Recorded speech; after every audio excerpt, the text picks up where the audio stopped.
4 ചേരുവകൾ കൊണ്ടുള്ള ഒരു 4 മണി പലഹാരം പെട്ടെന്ന് നമുക്ക് റെഡിയാക്കിയെടുക്കാം. 1 കപ്പ് മൈദ, 1/4 ടീസ്പൂൺ ഉപ്പും 2 പിഞ്ച് മഞ്ഞൾപ്പൊടിയും ചേർത്തിട്ടുണ്ട്. ആവശ്യത്തിന് വെള്ളം ചേർത്തതും ചപ്പാത്തി കുഴയ്ക്കുന്നതൊന്ന് കുഴച്ചെടുക്കാം. അത്ര ലൂസാകരുത്, കുറച്ച് കട്ടിയായിട്ടൊന്ന് കുഴച്ചെടുക്കാം. എടുത്തു വെച്ചിരുന്ന ചേരുവകളെല്ലാം നന്നായിട്ട് കുഴച്ചെടുത്തിട്ടുണ്ട്. ഒരു 15 മിനിറ്റ് ഒന്ന് റെസ്റ്റ് ചെയ്യാനിട്ട് വെക്കാം. നമുക്ക് റെസ്റ്റ് ചെയ്യാൻ വെച്ചിരുന്ന മാവ് 4 ഉരുളകളാക്കി മാറ്റിയെടുത്തിട്ടുണ്ട്. അരിപ്പൊടി ചേർത്തത് ചപ്പാത്തി പരത്തുന്നതൊന്ന് പരത്തിയെടുക്കാം. മൈദപ്പൊടിയായാലും കുഴപ്പമില്ല. ഒരെണ്ണം പരത്തിയെടുത്തിട്ടുണ്ട്. ബാക്കിയുള്ളത് ഇതുപോലെ ഒന്ന് പരത്തിയെടുക്കാം. എല്ലാം പരത്തിയെടുത്തിട്ടുണ്ട്. ഓരോ ചപ്പാത്തി വെക്കുമ്പോഴും കുറച്ച് അരിപ്പൊടി തൂക്കിയിട്ട് വേണം ഒരു ചപ്പാത്തി അതിൻ്റെ പുറത്ത് വെച്ച് കൊടുക്കാൻ. ഇല്ല, എല്ലാം ഒട്ടിപ്പിടിക്കാൻ സാധ്യതയുണ്ട്. ഓരോ ചപ്പാത്തിയുടെ പുറത്ത് ഇതുപോലെ നെയ്യോ അല്ലെങ്കിൽ എണ്ണയോ നന്നായിട്ട് പുരട്ടി കൊടുക്കുക. അതിന് ശേഷം കുറച്ച് അരിപ്പൊടി വിതറുക.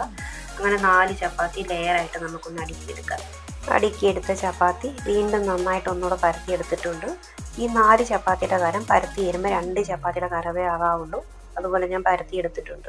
ഒത്തിരി അമർത്താതെ പതുക്കെ ഞാൻ ഇതുപോലെ ഒന്ന് മടക്കിയെടുത്തിട്ടുണ്ട്. മടക്കിയെടുത്ത റോൾ ഇതുപോലെ ഒന്ന് കട്ട് ചെയ്തെടുക്കണം. ചെയ്തെടുത്ത പീസിൻ്റെ ഉൾഭാഗമായത് അരിപ്പൊടിയിലൊന്ന് മുക്കിയിട്ട് നമുക്കൊന്ന് നന്നായിട്ടൊന്ന് പരത്തിയെടുക്കാം.